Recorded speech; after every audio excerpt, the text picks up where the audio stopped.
రోజంతా రోజవునా నీవు లేని బ్రతుకంతా బ్రతుకవునా నీవు లేని రోజంతా రోజవునా నీవు లేని బ్రతుకంతా బ్రతుకవునా జీవజల ఊటయు ప్రభు నీవే సత్యము మార్గము ప్రభు నీవే జీవజల ఊటయు ప్రభు నీవే సత్యము మార్గము ప్రభు నీవే నా తోడ పుట్టువు ప్రభు నీవే నాలోని సంతసం ప్రభు నీవే నా తోడ పుట్టువు ప్రభు నీవే నాలోని సంతసం ప్రభు నీవే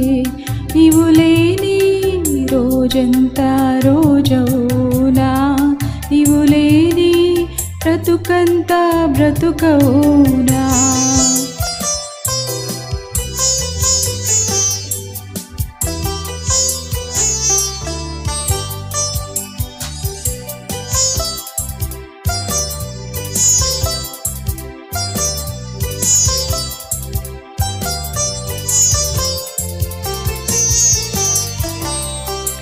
నా క్రియలన్నీయు ప్రభు నీవే నాదు బలమంతయు ప్రభు నీవే నా క్రియలన్నీయు ప్రభు నీవే నాదు బలమంతయు ప్రభు నీవే నా కోట బాటయు ప్రభు నీవే నాడాలు కేడెము ప్రభు నీవే నీవు లేని రోజంతా రోజవునా నీవు లేని బ్రతుకంతా బ్రతుకవునా నీవు లేని రోజంతా రోజవునా నీవు లేని బ్రతుకంతా బ్రతుకవునా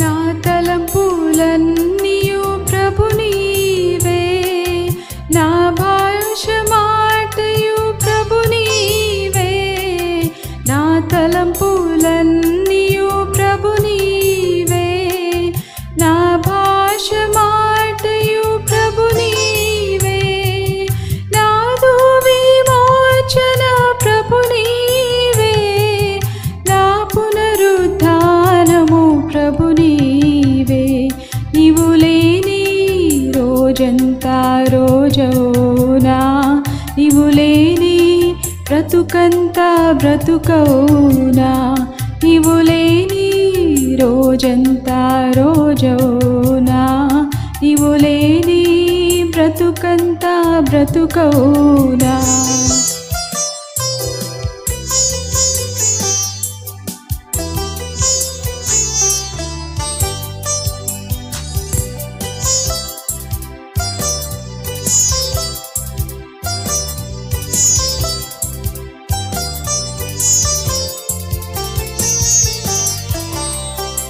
వెలుగొందు జ్వాలయు ప్రభు నీవే ధ్వనియు శబ్దము ప్రభు నీవే వెలుగొందు జ్వాలయు ప్రభు నీవే ధ్వనియు శబ్దము ప్రభు నీవే తాళము రాగము ప్రభు నీవే రోగిడి కంచెయు ప్రభు నీవే లేని రోజంతా రోజవునా నీవు లేని బ్రతుకంతా బ్రతుకవునా నీవు లేని రోజంతా రోజవునా నీవు లేని బ్రతుకంతా బ్రతుకవునా నీవు లేని రోజంతా రోజవునా నీవు లేని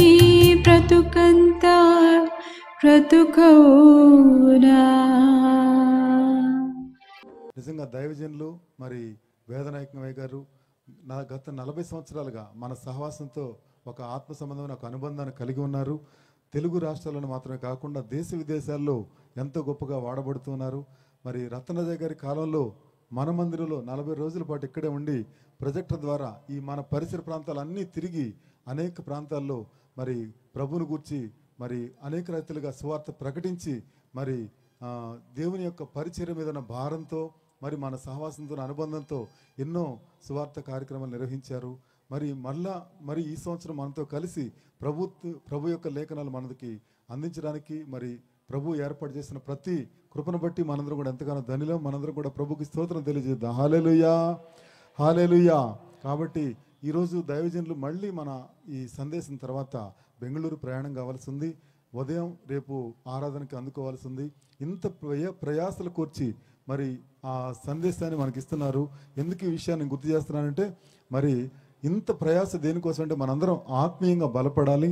మనందరం కూడా ఆ సందేశాలను శ్రద్ధగా విని మన జీవితాలు మార్చుకొని రాకడ కోసం సిద్ధపడటమే దాని ఉద్దేశం. కాబట్టి ఈ సమయంలో దైవజనులు మరి అపొస్తలుడు వేదనాయకమయ్య గారు వేదిక మీదకి వస్తుండగా మనందరం కూడా చప్పట్లతో ఆహ్వానిస్తూ ఈ సమయాన్ని దైవజనులకు అప్పగిస్తున్నాను.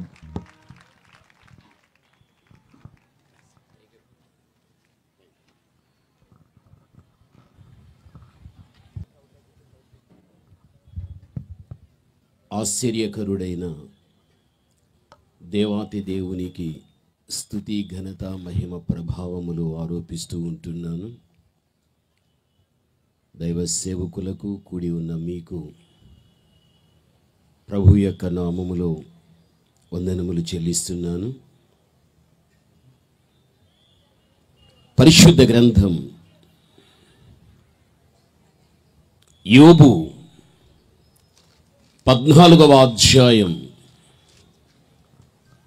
4వ వచనాన్ని చదువుకుందాం. పాప సహితునిలో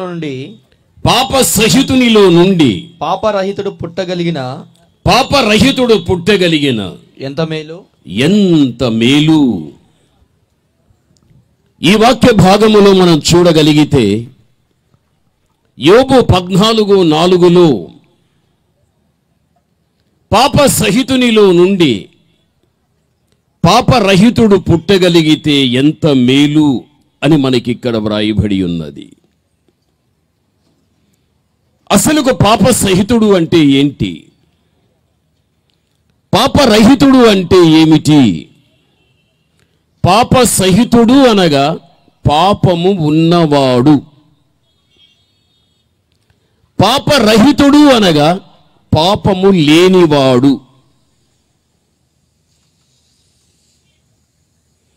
పాప సహితునిలో నుండి పాపరహితుడు పుట్టగలడా? బాగా మనం అర్థం చేసుకోవాలి. పాప సహితుడు అంటే పాపమున్నవాడు, పాపరహితుడు అంటే పాపము లేనివాడు.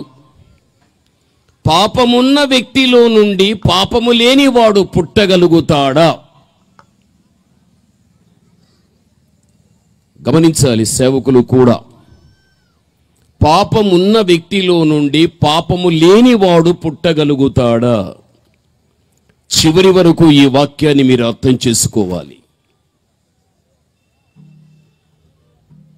అదే పరిశుద్ధ గ్రంథం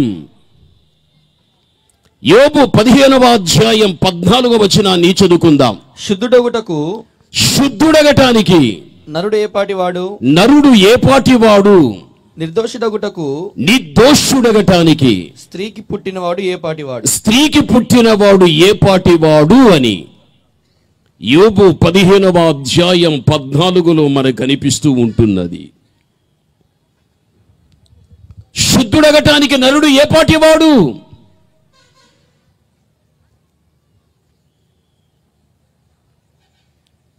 నిర్దోషుడగటానికి స్త్రీకి పుట్టినవాడు ఏపాటివాడు?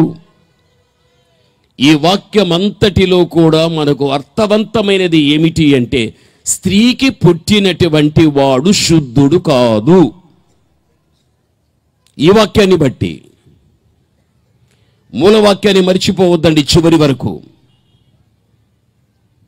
శుద్ధుడగటానికి నరుడు ఏ పాటివాడు, నిర్దోషుడగటానికి స్త్రీకి పుట్టినవాడు ఏ పాటివాడు అనగా స్త్రీకి పుట్టినవాడు శుద్ధుడు కాదు, స్త్రీకి పుట్టినవాడు నిర్దోషి కాదు. మీకు ఇంకా మంచిగా అర్థం కావాలి అంటే అదే యోబు 25వ అధ్యాయం 4వ వచనాన్ని చదువుకుందాం. యోబు 25:4 నరుడు దేవుని దృష్టికి నీతిమంతుడు ఎట్లా కాగలడు? నరుడు దేవుని యొక్క దృష్టికి ఎలా నీతిమంతుడు కాగలడు? స్త్రీకి పుట్టినవాడు ఆయన దృష్టికి ఎట్లు శుద్ధుడు కాగలడు? ఆయన దృష్టికి, దేవుని యొక్క దృష్టికి మానవుడు ఎలా నీతిమంతుడవుతాడు? స్త్రీకి పుట్టినటువంటి వాడు ఎలా దేవుని యొక్క దృష్టికి శుద్ధుడవుతాడు? దీనిని బట్టి చూడగలిగితే స్త్రీకి పుట్టినవాడు శుద్ధుడు కాదు, స్త్రీకి పుట్టినటువంటి వాడు నిర్దోషి కాదు, స్త్రీకి పుట్టినటువంటి వాడు దోషి. ఇప్పుడు మీకు అర్థమైపోయాది. యేసు ప్రభు ఎవరికి పుట్టాడు? ఎవరికి? గట్టిగా పాస్టర్ గారు, యేసు ప్రభు ఎవరికి పుట్టాడు? మీరందరూ చెప్పండి, యేసు ప్రభు ఎవరికి పుట్టాడు? గట్టిగా. స్త్రీకేనా? ఒకవేళ స్త్రీకి క్రీస్తు పుట్టి ఉంటే క్రీస్తు శుద్ధుడు కాదు, క్రీస్తు నిర్దోషి కాదు. యేసుక్రీస్తు స్త్రీకి పుట్టి ఉంటే యేసుక్రీస్తు దోషి. యేసుక్రీస్తు దోషి అయితే నా మనందరి యొక్క దోషాన్ని ఎలా పరిహరించగలుగుతాడు? మళ్ళీ జ్ఞాపకం తెప్పిస్తా మీకు. శుద్ధుడగటానికి నరుడు ఏ పాటివాడు, నిర్దోషుడగటానికి స్త్రీకి పుట్టినవాడు ఏ పాటివాడు? నరుడు దేవుని దృష్టికి నీతిమంతుడు కాదు, స్త్రీకి పుట్టినవాడు శుద్ధుడు కాదు. ఇంకెవడు? స్త్రీకి పుట్టినటువంటి వాడు నిర్దోషి కాదు, కానీ దోషి. యేసు ప్రభు ఎవరికి పుట్టాడంటే మీరు చెప్పారు స్త్రీకి పుట్టాడు అని. ఒకవేళ మరియా అన్న స్త్రీకే పుట్టి ఉంటే యేసుక్రీస్తు దోషి. యేసుక్రీస్తు దోషి. ఆయన దోషి అయితే మన దోషాన్ని ఎలా పరిహరించగలుగుతాడు? ఇప్పుడు మరియాకు పుట్టాడు అని దోషిని చేస్తావా, మరియాకు పుట్టలేదు అని నిర్దోషి చేస్తావా? ఈ వాక్యాన్ని బట్టి మరియమ్మకు పుట్టాడు అని దోషిని చేస్తావా, మరియమ్మకు పుట్టనే లేదు అని నిర్దోషి చేస్తావా?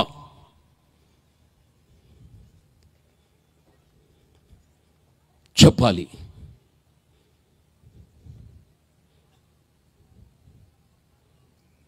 మీరు చెప్పండి. యేసుక్రీస్తు దోషికి స్త్రీకి కాన పుట్టి ఉంటే శుద్ధుడు కాదు, నిర్దోషి కాదు. ఆయన దోషి. ఆయన దోషి అయితే నా దోషం నీ దోషం ఎలా పరిహరిస్తాడు? మరియాకు పుట్టలేదు అని శుద్ధుని చేస్తావా, మరియాకు పుట్టాడు అని దోషిని చేస్తావా? ఒక్కసారి నీవు ఆలోచించు. యేసుక్రీస్తు మరియాకు పుట్టలేదు. యేసుక్రీస్తు మరియాకు పుట్టలేదు. మరియాకు యేసుక్రీస్తు పుట్టలేదు కాబట్టి యేసుక్రీస్తు శుద్ధుడు, ఆయన నిర్దోషి. మరియాకు పుట్టలేదంటే ఇంకెవరికి పుట్టాడు? ఈ బాహ్య ప్రపంచంలో చెదిరి ఉన్న క్రైస్తవ సమాజాన్ని దగ్గరికి వెళ్ళి యేసు ప్రభు మరియాకు పుట్టలేదు అన్న మాట నీ నోట రాని ఉరకనే ఉంటుందా సమాజం?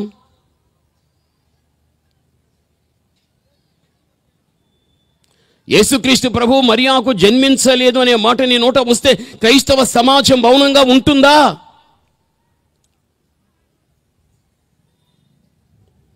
ఉండదు, ఉండదు. యేసుక్రీస్తు ప్రభు మరియాకు పుట్టలేదు.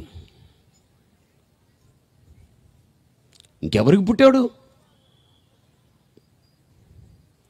మత్తయి సువార్త 1వ అధ్యాయం 16వ వచనాన్ని చదువుకుందాం. యాకోబు, మత్తయి సువార్త 1:16. యాకోబు మరియ భర్త అయిన యోసేపును కనెను. మరియా భర్త అయిన యోసేపును కనెను. ఆమె యందు, ఈ మాట వినాలి, ఆమె యందు క్రీస్తు అనబడిన యేసు పుట్టెను. క్రీస్తు అనబడిన యేసు పుట్టెను. మరియా యందు పుట్టాడా, మరియాకు పుట్టాడా? ఎవరామె? మరియా. ఆమె యందు పుట్టాడు. ఎవరామె? మరియా. మరియా యందు పుట్టాడు కానీ మరియాకు పుట్టలేదు.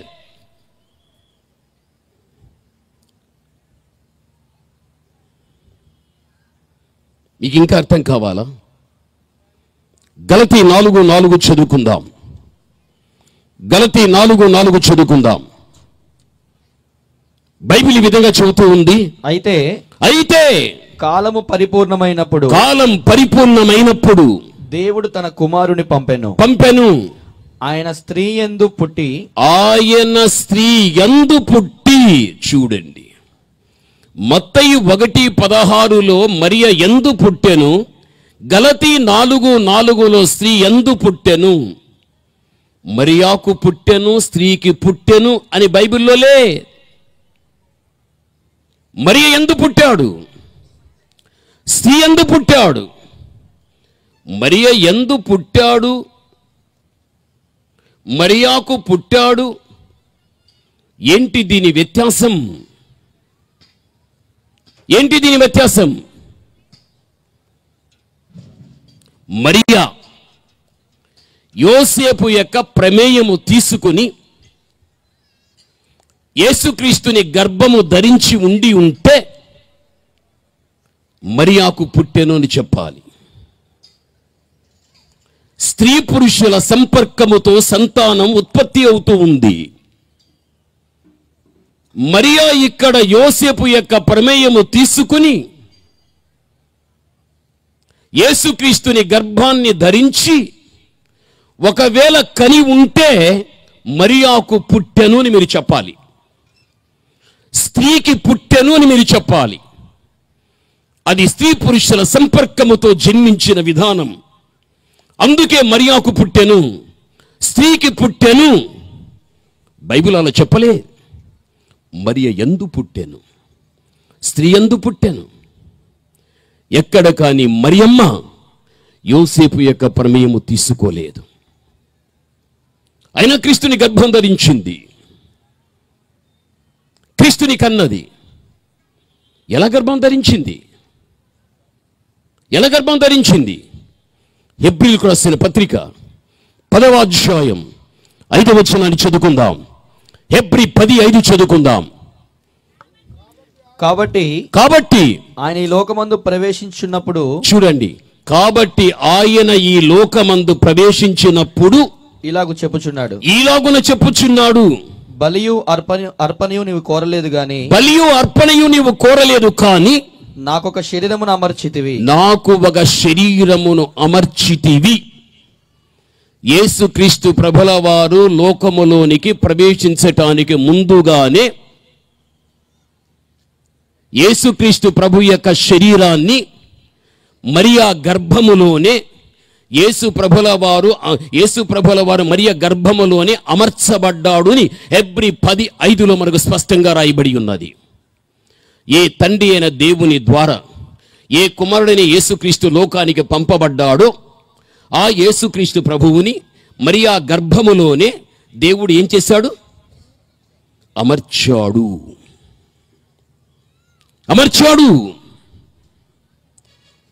బైబిల్ అదే చెబుతున్నది. ఆయన లోకములోనికి ప్రవేశించినప్పుడు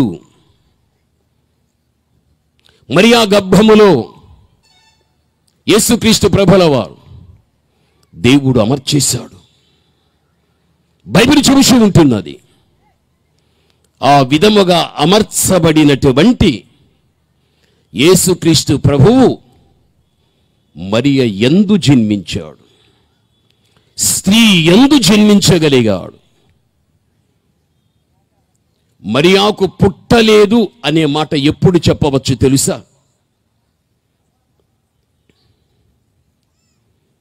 ప్రభునందు ప్రియమైన వాళ్ళారా, యోసేపు యొక్క ప్రమేయము మరియా తీసుకుందా లేదా? తీసుకోలేదు.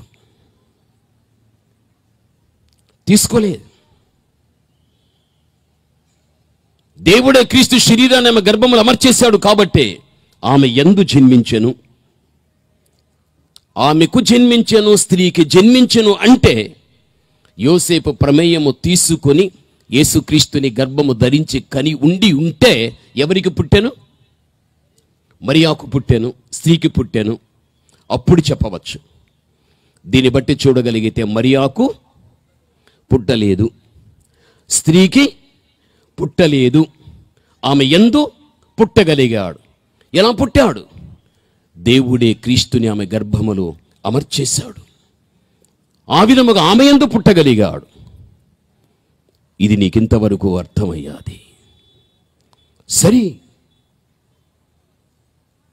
బైబిల్ గ్రంథంలో గాబ్రియేలు దూత మరియమ్మ దగ్గరికి వచ్చి ఒక చక్కని మాట మాట్లాడుతూ ఉంది. లూకాసు వార్త 1:35 నీవు చూడు. గాబ్రియేలు దూత ఏమని మాట్లాడుచూ ఉంది తెలుసా? మరియతో, దూత పరిశుద్ధాత్మ నీ మీదకి వచ్చును, సర్వోన్నతుని శక్తి నిన్ను కమ్ముకొనును గనుక, సర్వోన్నతుని శక్తి నిన్ను కమ్ముకొనును గనుక, పుట్టబోయే శిశువు పరిశుద్ధుడై దేవుని కుమారుడనబడును. ఇక్కడ 1:35 చూస్తే దూత మరియతో చెబుచూ ఉన్నది, సర్వోన్నతుని శక్తిని నేను చేస్తుంది కమ్ముకొనును. ఎందుకు సర్వోన్నతుని శక్తి మరియాను కమ్ముకోవాలి? కారణం ఏమిటి? సర్వోన్నతుని శక్తి ఎందుకు కమ్ముకున్నది తెలుసా? కొంచెం మనం జ్ఞానాన్ని ఉపయోగించి అర్థం చేసుకోగలుగుదాం. ఆమెను ఎందుకు సర్వోన్నతుని శక్తి కమ్ముకోవాలి? కారణం ఏమిటి? ఇప్పుడు మూలవాక్యంలోనికి వెళ్ళిపోదాం. పాప సహితునిలో నుండి పాపరహితుడు పుడతాడా? పాపమున్న వ్యక్తిలో నుండి పాపము లేనివాడు పుడతాడా?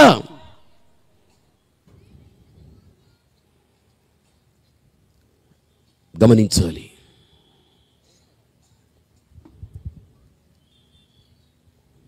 మరియమ్మ పాపము లేని వ్యక్తి. ఆమెలో పాపం లేదు. ఆమె పరిశుద్ధురాలు, ఆమె యోగ్యురాలు, గుణవతి అయినటువంటి స్త్రీ.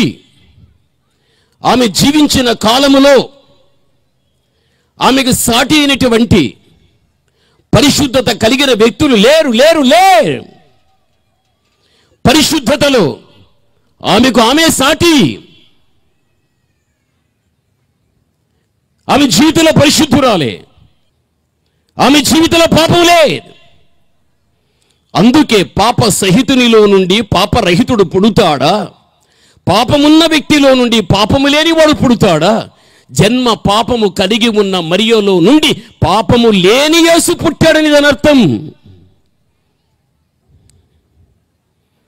ఆమె జీవితంలో పాపం లేదు. ఆమె మహా గొప్ప పరిశుద్ధురాలు. అయితే జన్మ పాపం ఉంది. జన్మ పాపం కలిగి ఉన్న మరియలో నుండి పాపము లేని యేసు పుట్టాడు. ఇప్పుడు మీకు అర్థమయ్యాది దూత ఎందుకు ఆ మాట అన్నది? సర్వోన్నతుని శక్తి నిన్ను కమ్ముకొనును. ఎందుకు ఆ మాట అనేది తెలుసా? ఆ సర్వోన్నతుని శక్తి ఆమె కమ్ముకున్నప్పుడు అది చేసిన పని ఏమిటి అంటే, మరియమ్మ యొక్క జన్మ పాపం క్రీస్తు ప్రభుల వారికి అంటుకోకుండా ఆమె జన్మ పాపానికి యేసుక్రీస్తుకును మధ్యన సర్వోన్నతుని శక్తి కమ్ముకోగలిగాది. అర్థమైంది కదా? బాగా అర్థం చేసుకోవాలి. మరియమ్మ యొక్క జన్మ పాపం యేసుక్రీస్తు ప్రభుల వారికి అంటుకోకుండా ఆమె జన్మ పాపానికి క్రీస్తుకును మధ్యన ఏది కమ్ముకున్నది? సర్వోన్నతుని శక్తి. ఇది కమ్ముకున్నది కాబట్టే దూత మరియతో ఏమన్నది? పుట్టబోయేవాడు పరిశుద్ధుడు. ఇక్కడ మనం అర్థం చేసుకోవాలి. పుట్టబోయేవాడు పరిశుద్ధుడు. యేసుక్రీస్తు జన్మలో పరిశుద్ధుడు. అదే పాప సహితునిలో నుండి పాపరహితుడు పుడతాడా? పాపం ఉన్న వ్యక్తిలో నుండి పాపం లేనివాడు పుడతాడా? జన్మ పాపం కలిగి ఉన్న మరియలో నుండి పాపము లేనివాడు పుట్టగలిగాడు. ఆయనే నిజదేవుడు లోకరక్షకుడని యేసుక్రీస్తు. అని జన్మలోని పరిశుద్ధుడు, జీవితంలో పరిశుద్ధుడు. అయితే కలువరి సింహాసనం మీదకి వెళ్ళిపోయిన తర్వాత అక్కడ క్రీస్తు ప్రభుల వారు జన్మ పరిశుద్ధత, జీవిత పరిశుద్ధత సిలువలో కనబడలేదు, సిలువలో కనిపించలేదు. ఈరోజు నువ్వు ఆలోచించు, యేసుక్రీస్తు ఎందుకు జన్మించాడు? కారణాలు బోల్డని ఉన్నాయి, లెక్కలేని ఉన్నాయి బైబిల్లో. ఆయన ఎందుకు జన్మించాడు అని లెక్కలేని కారణాలు ఉంటున్నాయి. అయితే గబ్రియలు దూత చెప్పింది, జన్మలోనే ఆయన ఎవరు? పరిశుద్ధుడు. ఆయన జన్మించి లోకానికి తన పరిశుద్ధతను ప్రకటించుకోగలిగాడు. అయితే యేసుక్రీస్తు ప్రభుల వారు సంవత్సరం ఏదైనా కానీ డిసెంబర్ 25వ తారీఖు వచ్చింది అంటే యేసుక్రీస్తు ప్రభుల వారు జన్మించింది ఎందుకయ్యా అంటే పండుగ చేసుకోవటానికండి. చెప్పాడు బైబిల్లో, పండుగ చేసుకొని నేను పుట్టానని యేసు ప్రభు చెప్పాడు. బాస్ గారు మీ బైబిల్లో ఉందా లేదా?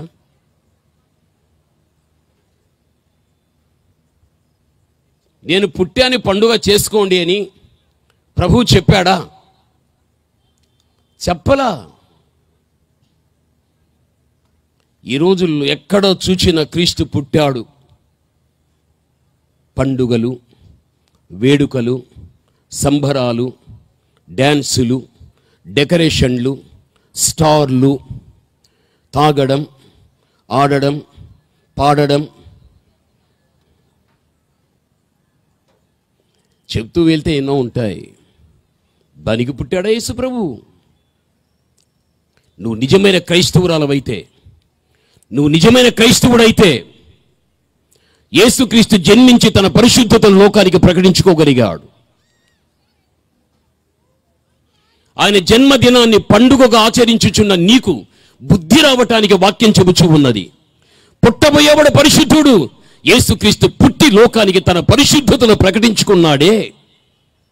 ఆ పండుగ సమయములో యేసుక్రీస్తు ప్రభుల వారు పుట్టి తన పరిశుద్ధతను ప్రకటించుకున్నాడు. కాబట్టి ఆ సమయములో నేను కూడా పరిశుద్ధురాలుగా, పరిశుద్ధుడుగా ఉండాలి అనే ఆలోచన సేవకునికి వచ్చిందా? సంఘంలో ఉన్న పెద్దలకు వచ్చిందా? సభ్యులకు వచ్చిందా? లేదు.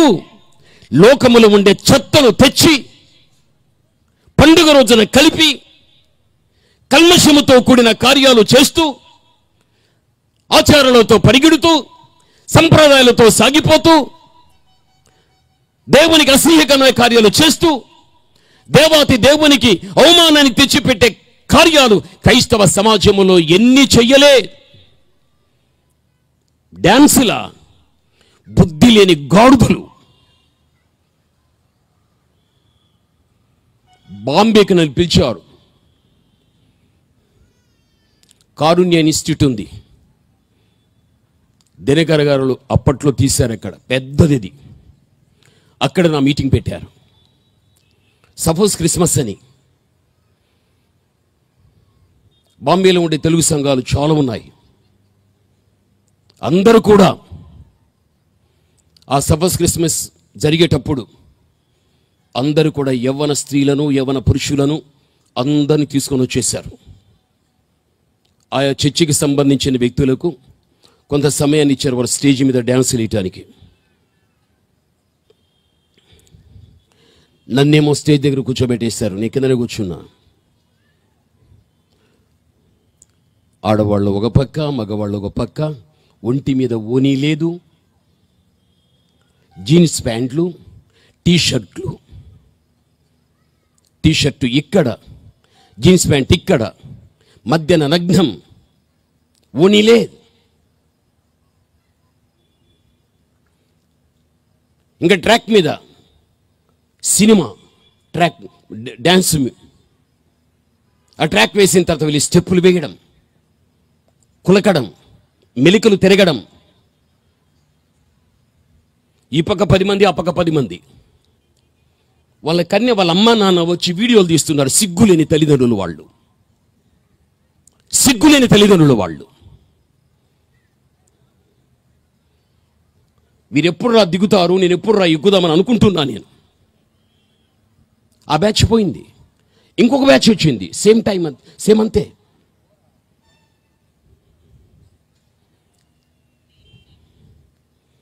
స్టేజ్ ఎక్కా. వీళ్ళ కన్న అమ్మా నాన్న ఎవరు అని చెప్పి పిలిచాను నేను అప్పుడే. వీళ్ళ కన్నటువంటి అమ్మా నాన్న ఎవరు?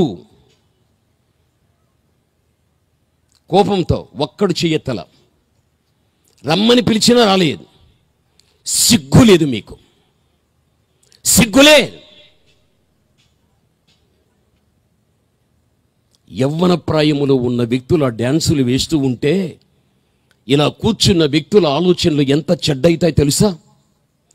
వాళ్ళ చూపులు ఎంత చెడ్డ చూపుగా ఉంటుంది తెలుసా?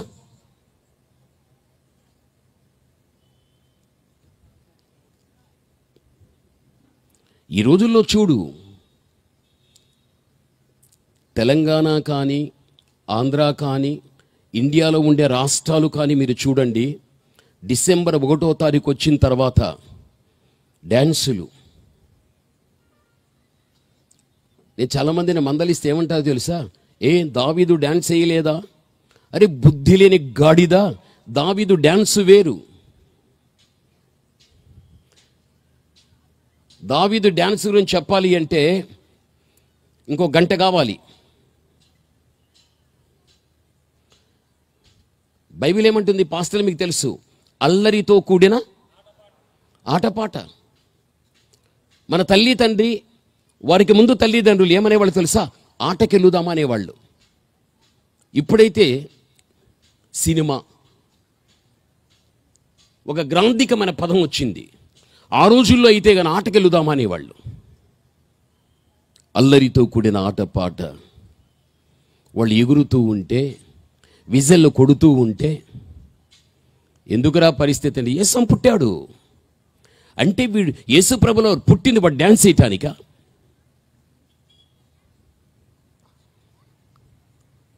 మీ చర్చిలు ఏమన్నా చేపిస్తారు పాస్టర్ గారు?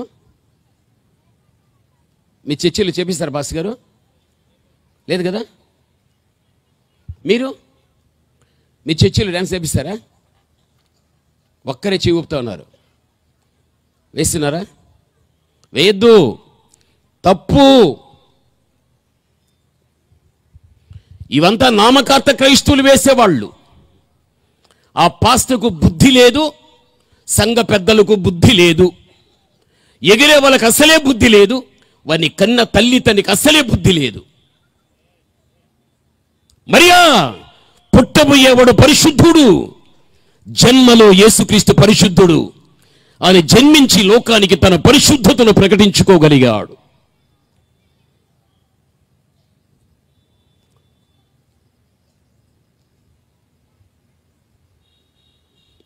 నువ్వు నిజమైన క్రైస్తవురాలవైతే, క్రైస్తవుడవైతే ఇలా డ్యాన్సులు వేసే వ్యక్తులు కొన్ని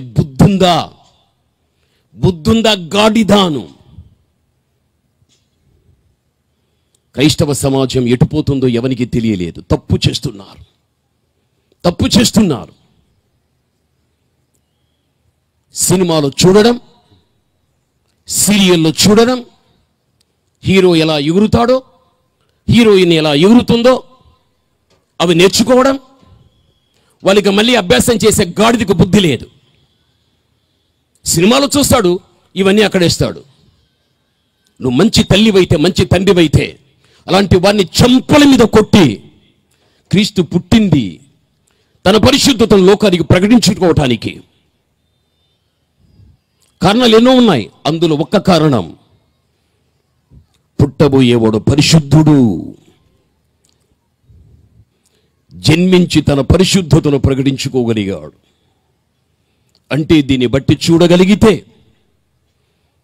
జన్మలోనే క్రీస్తు పరిశుద్ధుడు, జీవితంలో పరిశుద్ధుడు. భూమి మీద క్రీస్తు ప్రభుల వారు తన సువార్త సేవ విధానం కేవలం 3.5 సంవత్సరం మాత్రమే. 4 పనులు చేశాడు యేసుక్రీస్తు ప్రభుల వారు. అద్భుతములు చేశాడు, స్వస్థతలు చేశాడు, సువార్త ప్రకటించాడు. ప్రొద్దుగుంకిపోయాది. రాత్రి కాలంలో సమీపాన ఉన్నటువంటి ప్రాంతాలకు వెళ్ళి రాత్రంతా ప్రార్థన చేశాడు. రోజుకు 4 పనులు ప్రభువు చేశాడు.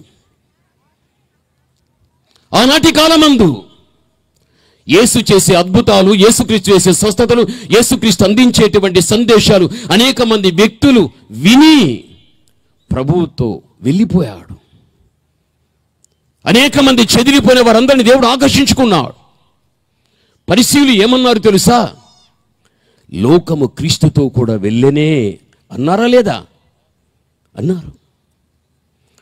లోకమే ఏకమై క్రీస్తుని వెంబడించింది. అధికారాన్ని కలిగిన వ్యక్తుల యొక్క చేతి క్రింద ఉన్న ప్రజలందరూ కూడా వారిని విడిచిపెట్టి క్రీస్తుని వెంబడిస్తూ వెళ్ళిపోయారు. అప్పుడు పరిసయ్యులు కానీ, శాస్త్రులు కానీ, సద్దూకయ్యులు కానీ, హెరోదీయులు కానీ, సన్నిహిద్రి సభకు సంబంధించిన వ్యక్తులు కానీ, యూదా మత గురువులు కానీ, ధర్మశాస్త్రోపదేశకులు కానీ, నానా వివిధ తరగతులకు సంబంధించిన వ్యక్తులు యావత్ మంది కూడా యేసుక్రీస్తు ప్రభువులో తప్పును కనిపెట్టాలని యేసుక్రీస్తుని చక్కగా పరీక్షించారు, పరిశీలించారు, పరిశోధించగలిగారు. ఎంత పరిశోధించినప్పటికీ కూడా లోకానికి సంబంధించినటువంటి ఒక్క బలహీనత యేసుక్రీస్తు ప్రభువులో వారు ఎవరికైనా చూపించలేని పరిస్థితుల్లో యేసుక్రీస్తు లోకానికి ఒక సవాలు విసిరివేశాడు. అదేంటి తెలుసా? మీలో ఏ వ్యక్తి అయినా సరే నాలో పాపము ఉందని స్థాపింపగలడా? ఒక సవాలు విసిరివేశాడు. అలా విసిరివేసినప్పుడు ఏ వ్యక్తి కానీ తెగించి ముందుకు వచ్చి చూపుడు వేలు చూపించి నీలో ఈ పాపం ఉంది అన్నవాడు ఎవడు కానీ లేడు. ఆయన పాపము లేని మహా గొప్ప పరిశుద్ధుడు.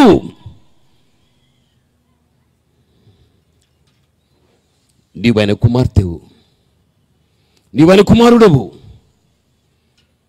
పాపము లేని పరిశుద్ధుడుగా జీవించిన నీ తండ్రి అయిన దేవునికి కుమార్తెగా, కుమారుడుగా పిలువబడుచున్న నీవు అని ఏమై ఉన్నాడు? నీవు అది అయి ఉండాలి. 1 యోహానుకు రాసిన పత్రిక 4వ అధ్యాయం 17వ వచనాన్ని ఒక్కసారి చూడు. 1 యోహాను పత్రిక 4:17. తీర్పు దినమందు మనకు ధైర్యం కలుగునట్లు దీని వలన ప్రేమ మనలో పరిపూర్ణం చేయబడి ఉన్నది. ఎందుకనగా ఆయన ఎట్టివాడై ఉన్నాడో మనము కూడా ఈ లోకములో అట్టివారమై ఉంటున్నాము. యేసుక్రీస్తు ప్రభుల వారు ఎట్టివాడై ఉంటున్నాడో మనము కూడా ఈ లోకములో అట్టివారమై ఉంటున్నాము. అమ్మా, అయ్యా యేసుక్రీస్తు ప్రభుల వారు ఎట్టివాడై ఉంటున్నాడు? పరిశుద్ధుడై ఉన్నాడు, పాపము లేనివాడై ఉన్నాడు, జన్మలో పరిశుద్ధుడు, జీవితంలో పరిశుద్ధుడు. ఆయన ఎట్టివాడై ఉన్నాడు, మనము కూడా అట్టివారమై ఉండాలి. ఈరోజు నువ్వు ఆలోచించు. నీవు చూచే చూపు, నీ హృదయ తలంపులు, నువ్వు చేసే చేతి పనులు, నువ్వు వేసే అడుగు, నీ శరీరములో అమర్చబడినటువంటి ప్రతి అవయవము పరిశుద్ధతలో అభ్యాసమవుచున్నదా? లేకపోతే లోకానికి సంబంధించిన లోక సంబంధమైనటువంటి చెడు కార్యాలు ఏవైనా మనలో అభ్యాసం జరుగుచుంటున్నదా? ఆలోచించు. ఆయన ఎట్టివాడై ఉంటున్నాడో మనం అట్టివారుగా కావటానికి దేవుడు ఏం చేశాడు తెలుసా? జన్మలో పరిశుద్ధుడు, జీవితంలో పరిశుద్ధుడు. అయితే ఆయన శిలువ సింహాసనం మీదికి వెళ్ళిపోయిన తర్వాత ఆయన ఏం చేశాడు తెలుసా? జన్మలోని పరిశుద్ధతను, జీవితంలోని పరిశుద్ధతను పోగొట్టుకునేశాడు. యేసుక్రీస్తు పోగొట్టుకునేశాడు. జన్మలో ఉన్న పరిశుద్ధత శిలువలోలే, జీవితంలో ఉన్నటువంటి క్రీస్తు పరిశుద్ధత శిలువలోలే. ఏమయ్యాదా పరిశుద్ధత? 2వ కొరింథీయులకు రాసిన పత్రిక 5వ అధ్యాయం 21వ వచనం మనం చదువుకుందాం. 2వ కొరింథీ 5:21 చదువుకుందాం. బైబిల్ ఈ విధంగా చెబుతూ ఉంది, ఎందుకనగా మనము ఆయన యందు దేవుని నీతి అగునట్లు పాపము ఎరుగని ఆయనను మన కోసం పాపముగా చేసెను. మనల్ని నీతిమంతులుగా చేయటానికి, మనల్ని పరిశుద్ధులుగా చేయటానికి పాపం ఎరుగని ఆయన మన కోసం ఏమైపోయాడు? పాపముగా చేయబడిపోయాడు. శిలువ మీదికి వెళ్ళిపోయిన యేసుక్రీస్తు ప్రభుల వారు లోకములో చెదిరి ఉన్న ప్రతి మానవుని పాపాన్ని తీసి క్రీస్తు తన మీద వేసుకోగలిగాడు.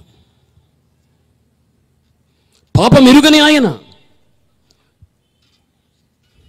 పాపంతో సంబంధం లేదు, పాపాన్ని ఎరుగలేదు, పాపం చేయలేదు, మహాపరిశుద్ధుడు. పాపం ఎరుగని ఆయన మన కోసం పాపిగా అయిపోయాడు. అంటే మనుషుల పాపాన్ని తీసి ఎప్పుడు క్రీస్తు తన మీద వేసుకున్నాడో మానవుల పాపం క్రీస్తుని పాపినిగా చేసేసాది. ఆయన పరిశుద్ధతను పాపికి చేశాడు. పాపి యొక్క పాపాన్ని ఆయన తీసుకున్నాడు, తన పరిశుద్ధతను పాపికి చేశాడు. అందుకే ఈరోజు నీలో రవంత భక్తి ఉందా?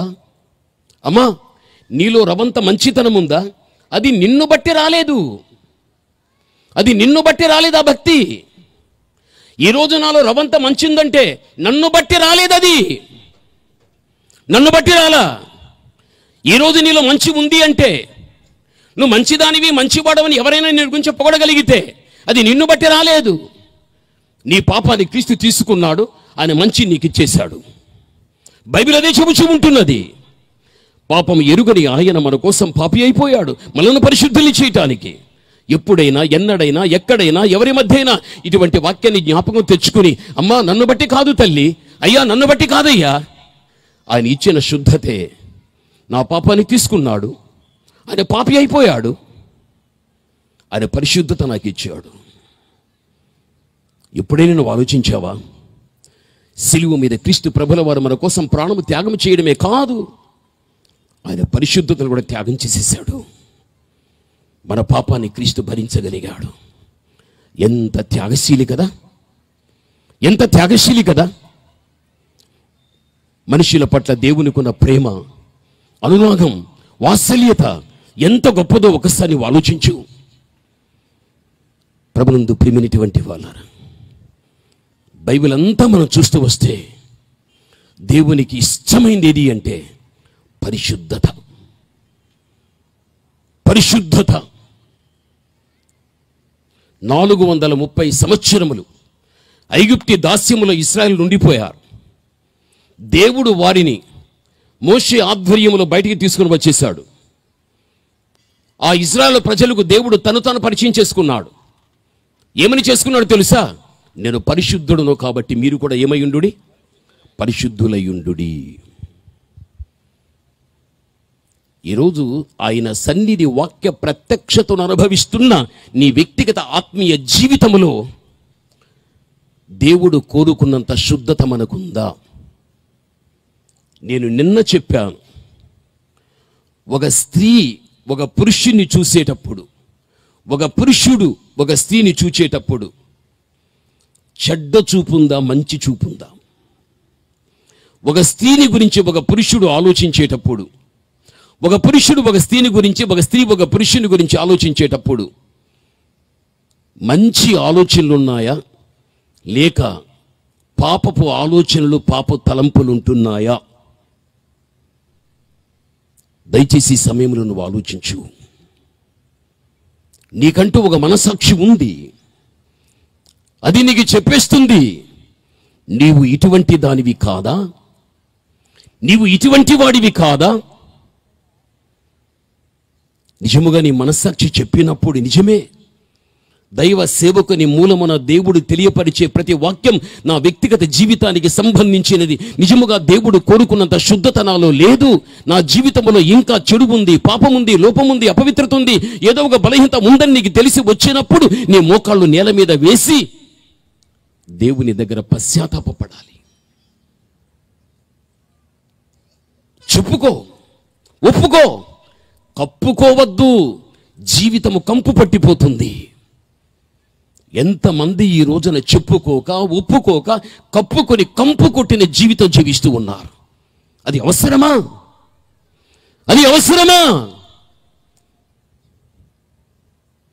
యెషయాలు చెప్పాడు ఒక మాట, ఏమని తెలుసా? మీలో ఏ వ్యక్తి అయినా సరే, లోకములో ఎంతో మంది అవతార పురుషులు పుట్టేశారు. వారిలో ఏ వ్యక్తిని కానీ తీసుకుని నా దగ్గర నిలబెట్టి, అయ్యా నీతో ఈ వ్యక్తి సాటి అయిన వాడని ఎవడైనా చెప్పగలడా అని పరిశుద్ధుడు అడుగుచున్నాడని యెషయాలు చెబుతాడు. లోకములో ఏ వ్యక్తి అయినా సరే, అవతార పురుషులైనటువంటి వారు యేసుక్రీస్తు దగ్గర నిలువబెట్టి, ప్రభువా ఈ వ్యక్తి నీతో సాటి పరిశుద్ధతలో, ఎవరికి దేవుడు అవకాశం ఇవ్వలేదు, ఆ ఛాన్స్ ఇవ్వలేదు. పరిశుద్ధతలో ఆయనకు ఆయనే సాటి, పరిశుద్ధతలో ఆయనకు ఆయనే సాటి.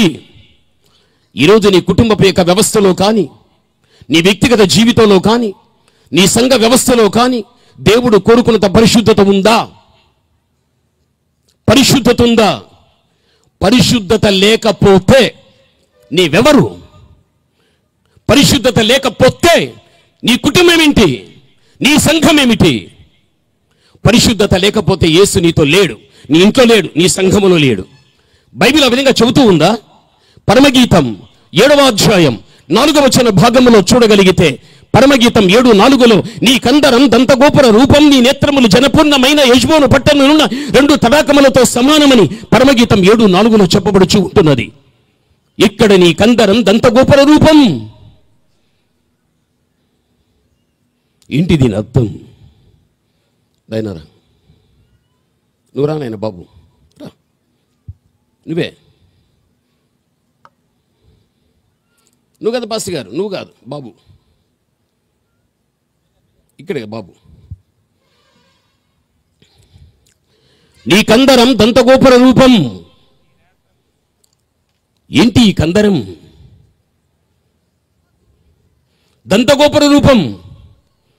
ఏంటి దంతగోపుర రూపం? మానవుని యొక్క శరీరములో అమర్చబడిన ప్రతి అవయవానికి కూడా బైబిల్ గ్రంథం ఒక్కొక్క పేరు పెట్టింది. అవయవాలకు పెట్టబడిన పేరులో ఉన్న పరమార్థికమైన అర్థాలు పరిశుద్ధాత్మ ద్వారా మనం తెలుసుకోగలిగితే మన వ్యక్తిగత ఆత్మీయ జీవితం ఎంత ఉన్నతమైన స్థాయికి వెళ్ళిపోతుంది.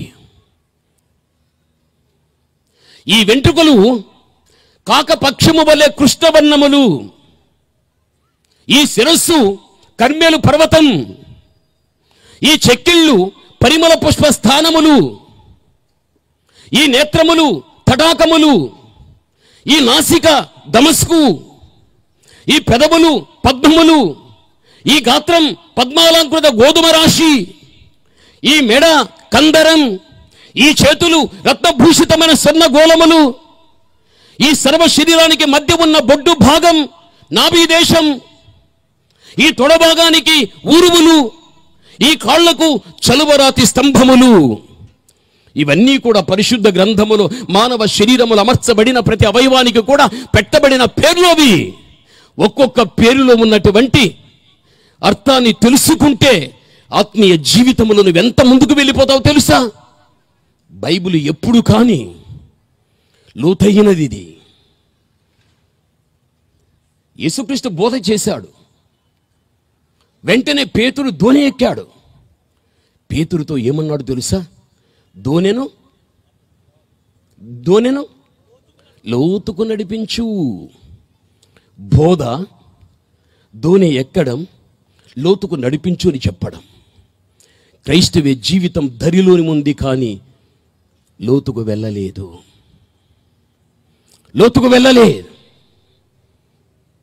బైబిల్ ఏమంటున్నది? నీ కందరం దంతగోపుర రూపం. కందరము అనగా మెడ. మెడ క్రింద ఏమున్నది? శరీరం. మెడ పైన ఏమున్నది? శిరస్సు. ఈ శరీరాన్ని, ఈ శిరస్సును రెండింటిని కట్టి పెట్టింది దంతగోపుర రూపం. దంతము అనగా ఎముక. దంతగోపుర రూపం అనగా దంతమన్న ఈ ఎముక శరీరము యొక్క దిగువ నుండి గోపురములాగా పెరిగి పెరిగి పెరిగి పెరిగి శిరస్సును అంటిపెట్టుకోగలిగాది. ఈ దంతమన్న ఎముక లేకపోతే శిరస్సుతో శరీరము లేదు, శరీరముతో శిరస్సు లేదు. శరీరాన్ని, శిరస్సును, శిరస్సును శరీరాన్ని రెండింటిని కూడా కట్టి పెట్టింది దంతం, ఎముక. ఏది ఎముక? ఏది శరీరం? ఏది శిరస్సు? కొలస్సీలకు రాసిన పత్రిక 1వ అధ్యాయం 18వ వచనాన్ని ఒక్కసారిగా నీవు చూడు. కొలస్సీ 1:18 చదువుకుందాం. సంఘం అను శరీరానికి ఆయనే శిరస్సు. సంఘం అను శరీరానికి ఆయనే ఏమై ఉన్నాడు? శిరస్సు. కందరము అనగా మెడ. మెడవ దిగువ ఉన్న శరీరం. శరీరం ఇక్కడ దేనికి పోల్చాడు? కందరము అంటే వెనక్కి తిరుక్కో. నేను కందరం అంటే మెడ. మెడ క్రింద ఏముంది? శరీరం. చెప్పండి నాతో పాటు. కందరము అనగా, అందరు చెప్పాలి, వెనకాల కుర్చీలో కూర్చున్న వాళ్ళు కూడా. కందరము అనగా, చాలా మంది చెప్పలేదు. కందరము అనగా మెడ. మెడవ దిగువ భాగాన శరీరము, మెడ పై భాగాన శిరస్సు. శిరస్సును, శరీరాన్ని, స్వరము తగ్గిపోతుంది, శిరస్సును శరీరాన్ని రెండింటిని కట్టిపెట్టింది దంతం, ఎముక. ఈ ఎముక ఏది? ఈ శిరస్సు ఏది? ఈ శరీరం ఏది? కొలస్సీలో మనం చూచినట్లుగా శరీరమన్న సంఘమునకు శిరస్సు యేసుక్రీస్తే. ఇప్పుడు శరీరం ఏమంటున్నాడు? చెప్పండి. శరీరం అనగా, చెప్పండి ఇంకోసారి. శరీరం అనగా సంఘం. అందరు గట్టిగా. శరీరం అనగా సంఘం, శిరస్సు అనగా యేసుక్రీస్తు. శరీరం అన్న సంఘములో శిరస్సైన క్రీస్తు ఉండాలంటే దంతం ఉండాలి. ఇప్పుడు దంతం, ఎముక రంగు ఎలా ఉంటుంది తల్లి? ఎలా ఉంటుందమ్మా? తెల్లగా ఉంటుంది. తెలుపు దేనికి సూచన? పరిశుద్ధతకు సూచన. శరీరం అన్న సంఘములో పరిశుద్ధత ఉంటే పరిశుద్ధతను బట్టి శిరస్సైన క్రీస్తు ఉంటాడు. ఈ శరీరముతో శిరస్సు ఉండాలంటే దంతం ఉండాలి, ఎముక. ఎముక ప్రమేయముతోనే శరీరము, శిరస్సు రెండు కట్టిపెట్టబడింది.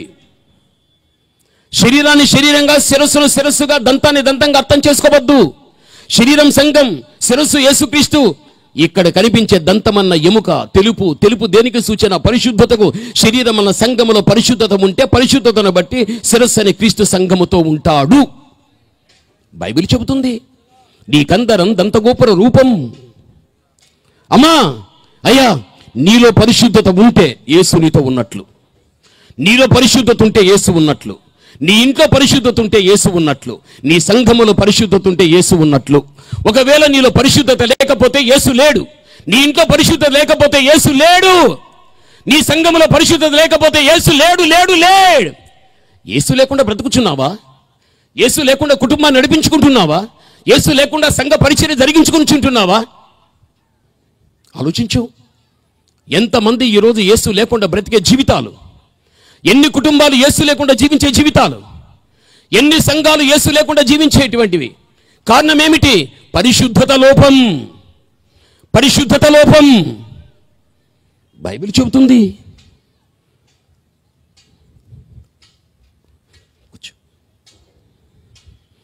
పరిశుద్ధత చాలా ఇంపార్టెంట్ మనకు. పరిశుద్ధత చాలా ప్రాముఖ్యం. ఒక్కరోజు నువ్వు బ్రతికిన, ఒక్క నెల నువ్వు బ్రతికిన, ఒక సంవత్సరం నువ్వు బ్రతికిన, అమ్మా, పరిశుద్ధంగా బ్రతుకు, పరిశుద్ధతలో చచ్చిపో. ఒక్కరోజు బ్రతికిన పరిశుద్ధంగా బ్రతుకు, పరిశుద్ధంలో చచ్చిపో. ఇదే రోషం, ఇదే పౌరుషం కలిగిన జీవితం. దానికే నీ జీవితం అంకితం. అంతేకాని నామకార్త క్రైస్తవురాలుగా, నామకార్త క్రైస్తవుడుగా బ్రతకవద్దు. అలా బ్రతికే వానికి మంచి కావాలి, చెడు కావాలి. వానికి దేవుడు కావాలి, దయ్యము కావాలి. వానికి లోకం కావాలి, పరలోకం కావాలి. వానికి చీకటి కావాలి, వెలుగు కావాలి. ద్వంద్వ జీవితం. ఆ జీవితం వద్దు. ఆ జీవితం వద్దు. ఒక్కరోజు నువ్వు బ్రతికిన పరిశుద్ధంగా బ్రతుకు, పరిశుద్ధంలో చచ్చిపో. పరిశుద్ధతలో జీవించి చచ్చిపోతే నీకొచ్చే లాభం ఏంటి? అసలుకు మీకొచ్చే లాభం ఏమిటి? అసలు మీకొచ్చే లాభం ఏమిటి పరిశుద్ధంగా జీవిస్తే? మత్తయి సువార్త 27వ అధ్యాయం 52వ వచనాన్ని చూడు. ఈ భూమి మీద ఒక వ్యక్తి పరిశుద్ధంగా జీవించి పరిశుద్ధతలో చచ్చిపోతే భవిష్యత్తులో తనకు వచ్చేటువంటి ఆ లాభం ఏంటి తెలుసా? మత్తయి 27:52 చదువుకుందాం. సమాధులు తెరవబడెను, సమాధులు తెరవబడెను, నిద్రించిన అనేక మంది పరిశుద్ధుల శరీరములు లేచెను. నిద్రించిన అనేక మంది పరిశుద్ధుల శరీరములు లేచెను. చూసావా? క్రీస్తు శిలువ మీద గట్టి కేక వేశాడు, ప్రాణాన్ని విడిచిపెట్టేశాడు. ప్రకృతిలో కొన్ని కార్యాలు జరిగిపోయాయి. అందులో ఒకటై ఉన్నది ఏమిటి అంటే సమాధులు తెరవబడ్డాయి. నిద్రించిన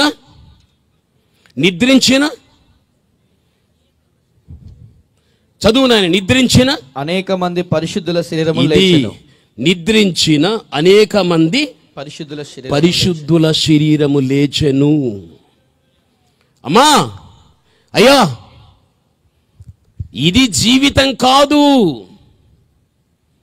నువ్వు అనుకుంటున్నావు ఇది జీవితం అని. ఇది జీవితం కాదు.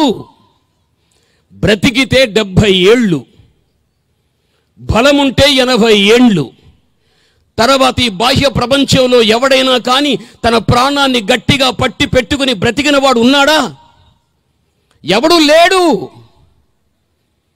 అందుకే ఇది జీవితం కాదు. మనిషిని మరణము తన్నుకొని వెళ్ళిపోతుంది.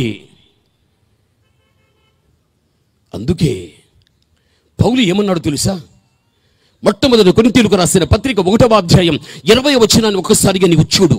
మొదటి కొరింథీ 1:20లో ఏమంటున్నాడు తెలుసా? దేవుని జ్ఞానానుసారముగా లోకము తన జ్ఞానము చేత దేవునిని ఎరగకుండినందున సువార్త ప్రకటన ఎను వెరితనము చేత 1:20 నాయన. జ్ఞాని ఏమాయను, శాస్త్రి ఏమయ్యాడు? ఈ లోకపు తర్కవాది ఏమయ్యను, ఈ లోకపు యొక్క తర్కవాది ఏమయ్యను. చాలు. పరిశుద్ధుడైన పౌలు చెప్పుచున్న మాట. జ్ఞాని ఏమయ్యాడు? శాస్త్రి ఏమయ్యాడు? లోక తర్కవాది ఏమయ్యాడు? ఎగతాళిగా మాట్లాడుచున్నాడు ఇక్కడ పౌలు. ఎందుకలా మాట్లాడుచున్నాడు? జ్ఞాని తన జ్ఞానాన్ని బట్టి గర్వపడుతాడు, శాస్త్రి తన శాస్త్రీయాన్ని బట్టి గర్వపడతాడు, తర్కవాది తన తర్కాన్ని బట్టి గర్వపడతాడు. నా అంతటి జ్ఞాని ఎవడు లేడు, నాతో తర్కించేవాడు ఎవడు కూడా లేడు. భవిష్యత్తులో జరగబోయే విషయాలంతా నేను చెప్పగలుగుతాను. శాస్త్రి తన శాస్త్రీయాన్ని బట్టి, జ్ఞాని తన జ్ఞానాన్ని బట్టి, తర్కవాది తన తర్కవాదాన్ని బట్టి గర్వపడిపోతూ ఉంటారు. మాకన్నీ తెలుసు అంటారు. అయితే వీనికి తెలియంది ఏమి తెలుసా? వీనికి, ఈ జ్ఞానికి తెలియంది ఏం తెలుసా? ఈ శాస్త్రికి తెలియంది ఏం తెలుసా? వాడు చచ్చిపోతే ఏం జరుగుతుందో వానికి తెలియదు. అన్నీ తెలుసు జ్ఞానికి, శాస్త్రికి అన్నీ తెలుసు, తర్కవాదికి అన్నీ తెలుసు. వానికి తెలియనిది ఏమిటి అంటే వాడు చచ్చిపోయిన తర్వాత ఏం జరుగుతుందో వానికి తెలియదు. అయితే క్రీస్తుని నమ్ముకున్న క్రైస్తవ బిడ్డలైన మీకు మాత్రం మీరు చనిపోతే ఏం జరుగుతుందో మీకు తెలుసు. అది బైబిల్ చెప్పేస్తూ ఉంది. మనుషులు ఏమంటారు తెలుసా? మంచిగా జీవిస్తే వానికి మంచి జన్మ, వాడు చెడుగా జీవిస్తే వానికి చెడ్డ జన్మ. మనిషికి మరో జన్మ లేదు, మనిషికి మరో జన్మ లేదు. మనుష్యుడు కల్పించి మోసకరమైన విషయాలు చెప్పి మనుష్యులను భ్రమ పెట్టేస్తూ ఉన్నారు మరో జన్మ ఉందని. తప్పు తప్పు తప్పు. హెబ్రీ 9:27 చెప్పాడు, మనుషులు ఒకే ఒకసారి మృతి చెందుతారు. ఆ మీదట వారు ఎక్కడికి వెళ్ళిపోతారు? తీర్పుకు వెళ్ళిపోతాడు. దేహ సంబంధముగా చేసిన మంచి క్రియ కానీ, దేహ సంబంధముగా చేసిన చెడు క్రియ కానీ, అలాంటి వానికి చచ్చిపోతే ఇంక వాడు దేవుని న్యాయపీఠము దగ్గర తీర్పు కోసం నిలబడవలసిందే. కానీ మనిషికి మరో జన్మ లేదు లేదు లేదు లే. ప్రభునందు ప్రియమైన వాళ్ళారా, శాస్త్రికి తెలియనిది, తర్కవాదికి తెలియనిది, జ్ఞానికి తెలియనిది ఏమిటి అంటే ఒక పరిశుద్ధమైన జీవితాన్ని జీవించి నిజదేవుడు లోకరక్షకుడైనటువంటి క్రీస్తుని నమ్ముకుని చనిపోయి సమాధి చేయబడిన వాడు యేసుక్రీస్తు ప్రభు యొక్క రెండవ రాకడలో వాడు జీవించిన తన పరిశుద్ధత సమాధిని తెరిపిస్తుంది. ఆ పరిశుద్ధత వాని మట్టి దేహాన్ని మహిమ దేహంగా మారుస్తుంది. ఆ పరిశుద్ధత యేసుతో కూడా వెళ్ళటానికి సహాయపడుతుంది. ఆ పరిశుద్ధత పరలోకములో కూర్చోబెడుతుంది. ఆ పరిశుద్ధత క్రీస్తుతో కూడా చక్కని సహవాసం.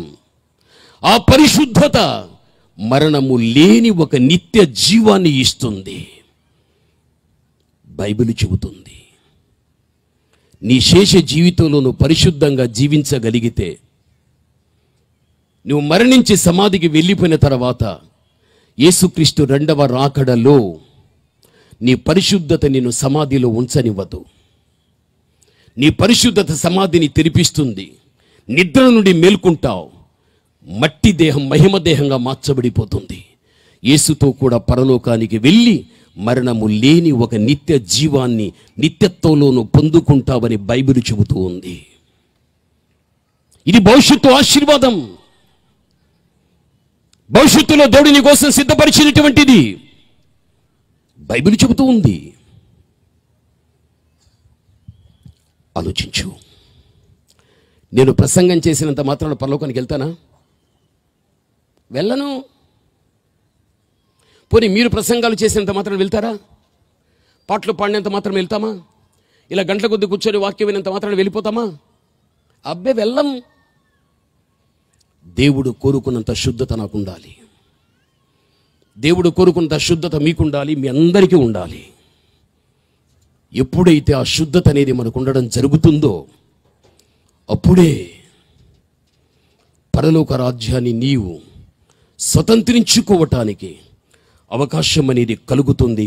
బైబిల్ అంత స్పష్టంగా మనకు తెలియపరుస్తూ ఉంటున్నది.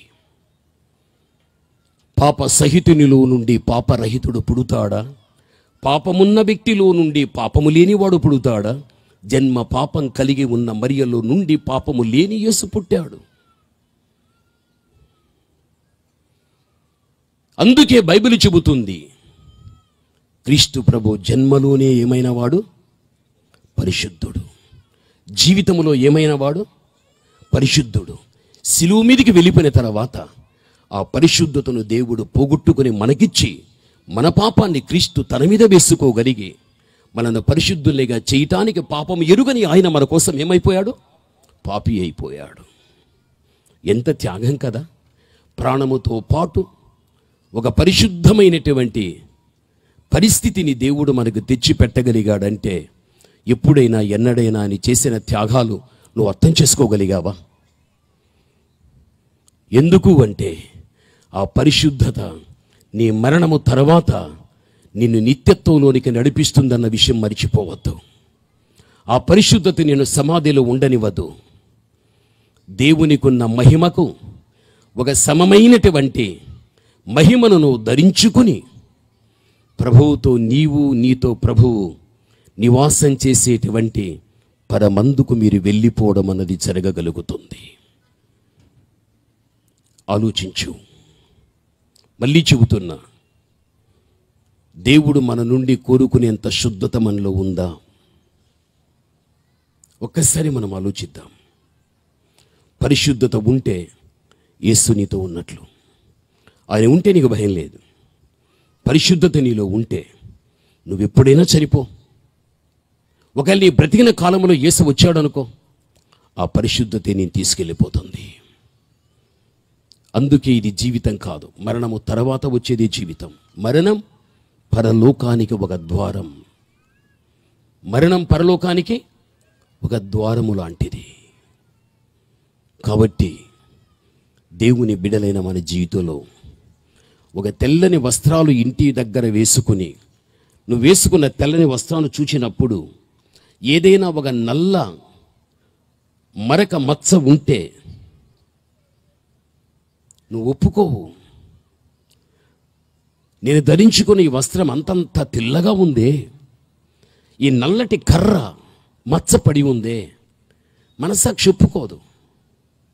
నీళ్లు తీసి రుద్దుతావు పోయేదానికి, అది పోదు, అది పోదు. చివరికి దాన్ని తీసేసి పక్కన వేసి మచ్చ లేని మరక లేని దాన్ని ధరించుకొని వెళ్ళిపోతావు. నువ్వు ధరించే వస్త్రములోనే మచ్చ మరక ఒప్పుకొని నీవు నీ అంతరంగములో ఉన్న మచ్చ నువ్వు చూడలేదా? నీ అంతరంగములో ఉన్న మరక నువ్వు చూడలేదా? కల్మషము నువ్వు చూడలేదా? దానిని కూడా కడుక్కునేయాలి క్రీస్తు రక్తము ద్వారా. అందుకే బైబిల్ ఏమన్నది? పరమగీతం 5:10 ఏమంటున్నాడు? పరమగీతం 5:10 నా ప్రియుడు ధవలవర్ణుడు, నా ప్రియుడు రత్నవర్ణుడు. యేసుక్రీస్తు భూమి మీద ఉన్నప్పుడు ధవలవర్ణుడు, సిలువ మీదకి వెళ్ళిపోయిన తర్వాత రత్నవర్ణుడైపోయాడు. ధవళము అంటే తెలుపు, రత్నము అంటే ఎరుపు. భూమి మీద క్రీస్తు ప్రభువు వారు తెల్లనివాడు, సిలువ మీదకి వెళ్ళిన తర్వాత ఎర్రనివాడైపోయాడు.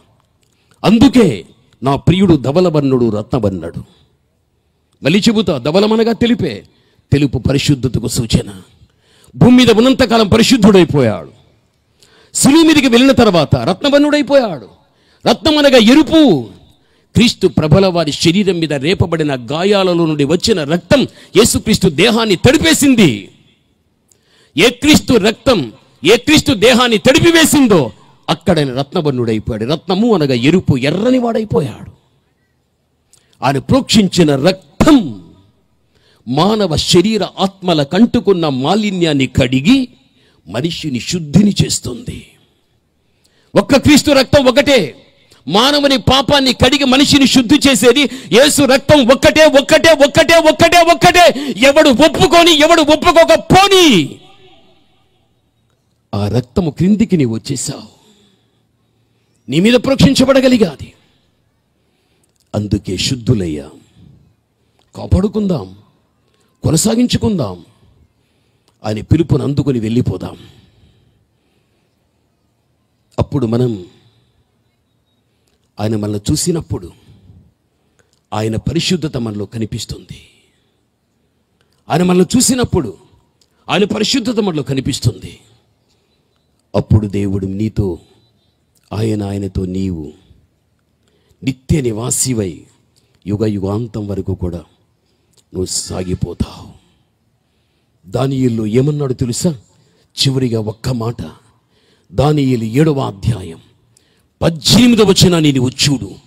దానియేలు 7:18 ఒక మాట ఉంది. ఒక పరిశుద్ధత మానవ జీవితానికి.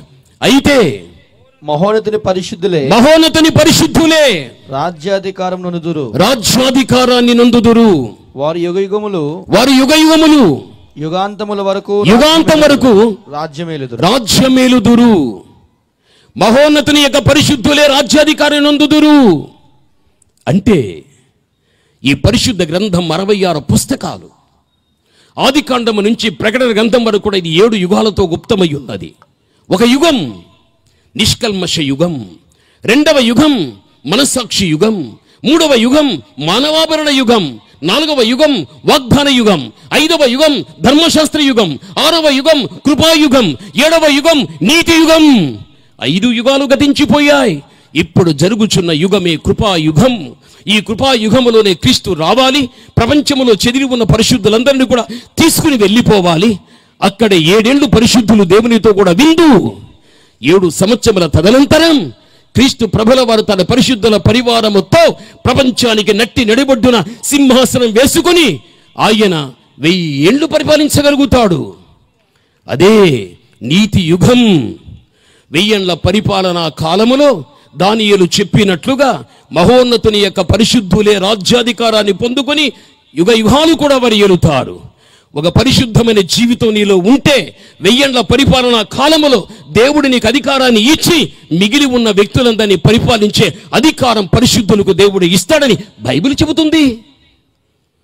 భవిష్యత్తులో ఎన్ని మేళ్లు దేవుడు పెట్టాడు ఒక పరిశుద్ధునికి, ఎన్ని ఉన్నాయి ఎప్పుడైనా గ్రహించావా, యోచించావా? అందుకే తల్లి, లోకములో ఉండినా లోపలికి లోకం రానివద్దు, పాపుల మధ్య ఉండినా పాపము లోపలికి రానివద్దు. ఒక ప్రత్యేకించబడిన జీవితం జీవించు, అదే పరిశుద్ధమైన జీవితం. కళ్ళు మూసుకుందాం, దయచేసి కళ్ళు మూసుకుందాం.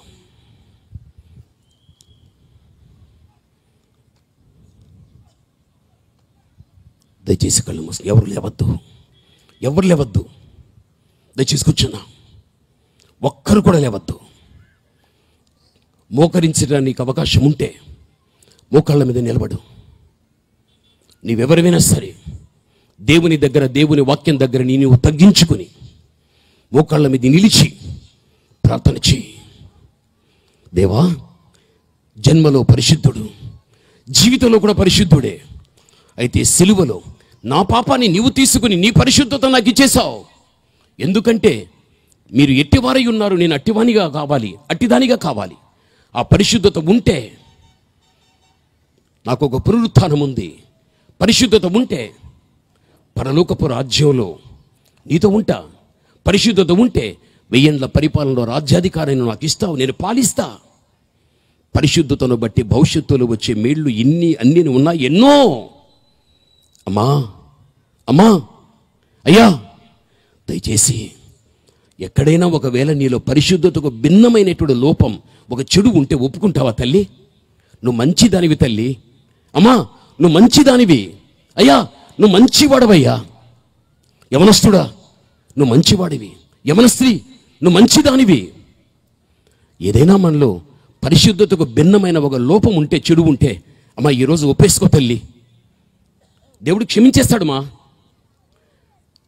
అనే రక్తం నేటి వరకు సజీవంగా ఉంది మన మధ్యన. అది నిన్ను కడిగేస్తుంది, నిన్ను శుద్ధునిగా చేస్తుంది. దయచేసి ఎవరు కళ్ళు తెరద్దు, దయచేసి కళ్ళు తెరిచి చూడొద్దు. నిన్ను చూసుకో, నువ్వేమై ఉన్నావు. రేపు అనే దినము నీకుంటుందో లేదో తెలియదు.